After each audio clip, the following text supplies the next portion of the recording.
Thank you for being here, and thank you for joining us virtually. I've transitioned into the role as board chair, as Barbara has moved to the role of founder and CEO. I have just crossed the milestone of having had diabetes for 45 years. I do know what it's like to transition. I went through it myself.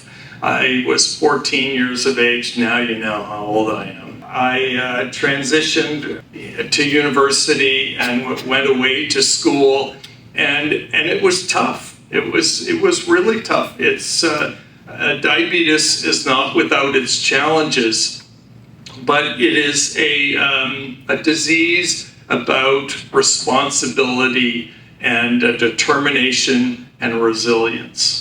And you will learn through your lives as young people with diabetes who progress through your adult life, that diabetes brings an element to your life that becomes a great strength.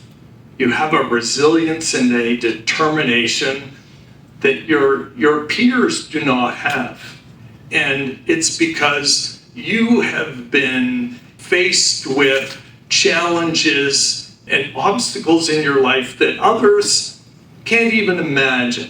And you grasp a hold of those challenges. And I would encourage you, when faced with barriers or anything that is holding you back in your life, wrestle it to the ground and move on, because you can do anything that you want to do, and you are up for the challenge, I guarantee. After I graduated from university, a friend of our family said, you should think about becoming a firefighter. And I hadn't really considered it in my life, but it kind of fit with my lifestyle and what I enjoyed doing. And so I decided to apply in Toronto. And I was faced with some significant challenges at the time. The City of Toronto, nor any other fire department in Canada, would hire somebody who had diabetes to be an operations firefighter. So that was quite a challenge for me. I suffered from some amnesia when I was applying to Toronto, and I guess I forgot to mention that I had diabetes. But eventually, they figured it out with a random spot blood check on everybody. And it was tough to skirt by that. And so as a result, I was faced with the challenge. And then they thought, in their poor judgment, they might try firing me for a while. And it lasted about a week. And I was faced with quite a meeting at City Hall in Toronto with the fire chief and the director of HR and somebody from the mayor's office and myself. And I said, the city prides itself on wanting to embrace equal opportunity. And they want to embrace equality amongst all people. And you're not even giving a person with diabetes a chance. And you selected me based upon my merit when you thought I didn't have diabetes. So what has changed things now that you know that I do? And they didn't have a good answer for that. And they had a number of ways that they were prepared to accommodate me, which would have pushed me to the back shelf ranks. But I stuck by my guns, and they realized how bad ultimately they were going to look if they stood their ground on something that they actually took great pride in telling everybody they were really good at.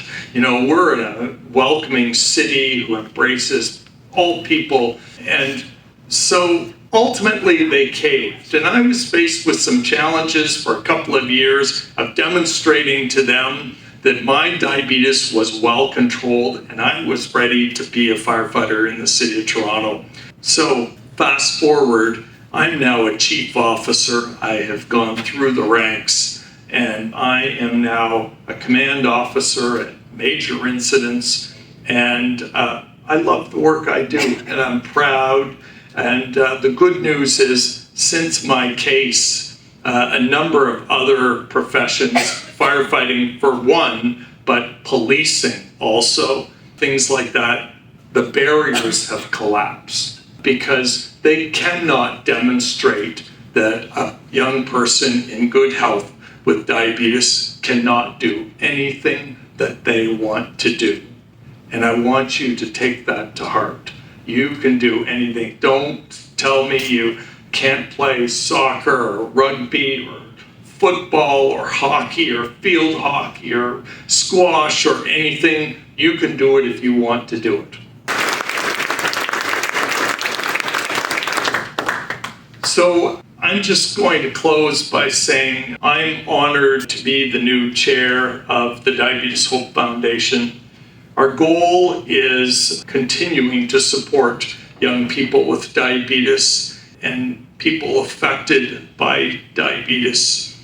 I will just say that the sustainability and the longevity of this charity is our priority. We want this charity to be strong and vibrant for as long as diabetes exists. I don't mind saying I'd be thrilled if we could have a diabetes is done party and we could all go home. But in the meantime, the Diabetes Hope Foundation is here to support young people with diabetes, and particularly in that difficult transition from their high school and pediatric care into adult care and university and adulthood. And we are proud participants in that. And on behalf of the board of directors and Barbara, who has founded an incredible organization here, I want to thank you. I want to congratulate you, and thank you for being here today.